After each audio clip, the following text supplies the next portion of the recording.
নির্বাচনকে সামনে রেখে চলছে জোট গঠন ও সমীকরণের জটিল খেলা। বিভিন্ন দলের নেতারা একে অপরের সঙ্গে দফায় দফায় বৈঠকে বসছেন, তবে কার্যক্রম স্থগিত থাকায় আওয়ামী লীগ কোণঠাসা। এই অবস্থায় দলটির সমর্থন ও ভোট ব্যাংক এবারের নির্বাচনে বড় ভূমিকা রাখবে বলে মনে করছেন রাজনৈতিক বিশ্লেষকরা।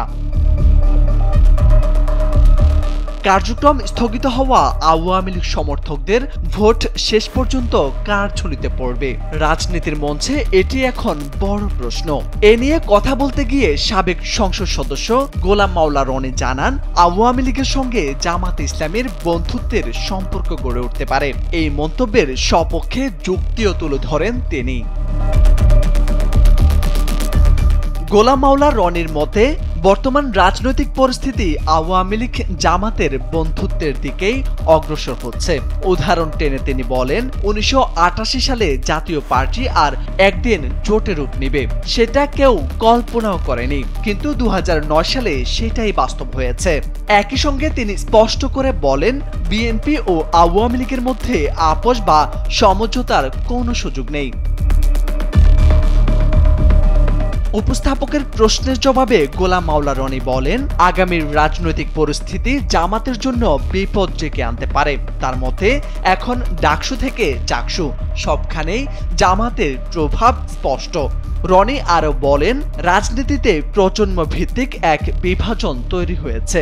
মির্জা ফখরুলরা প্রথম প্রজন্মের, জামাতের আমির তৃতীয় প্রজন্মের, আর শিশির মনির ও ডক্টর মাসুদরা চতুর্থ প্রজন্মের প্রতিনিধি। তবে তার বিশ্লেষণে ইঙ্গিত ছিল, ক্ষমতার সুবিধা প্রথম প্রজন্মের মতো হলেও আচরণে তারা চতুর্থ প্রজন্মের, যা অনেক সময় তাদের বক্তব্যকে বিতর্কিত করে তোলে।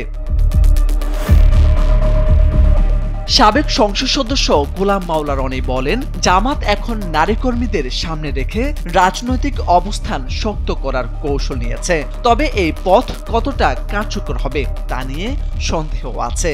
তার ভাষায়, জামাত হয়তো ভাবছে নারী কর্মীদের মাধ্যমে তারা নতুন করে জায়গা করে নিতে পারবে, কিন্তু রাজনীতির বাস্তবতায় বিষয়টি এত সহজ নয়। টকশোতে তিনি আরো উল্লেখ করেন, ভারতবর্ষ পাকিস্তান আমল থেকে শুরু করে 1971 সালে জামাতের ভূমিকা এখন আবারও আলোচনায় এসেছে। গত এক বছর নানা কর্মকাণ্ডে জামাত এমন এক অবস্থানে পৌঁছেছে যেখানে তাদের রাজনৈতিক ও অর্থনৈতিক কার্যক্রমে বিএনপি, আওয়ামী লীগ কিংবা জাতীয় পার্টির সঙ্গে তেমন কোনো পার্থক্য দেখা যাচ্ছে না বলেও মন্তব্য করেন সাবেক এই সংসদ সদস্য।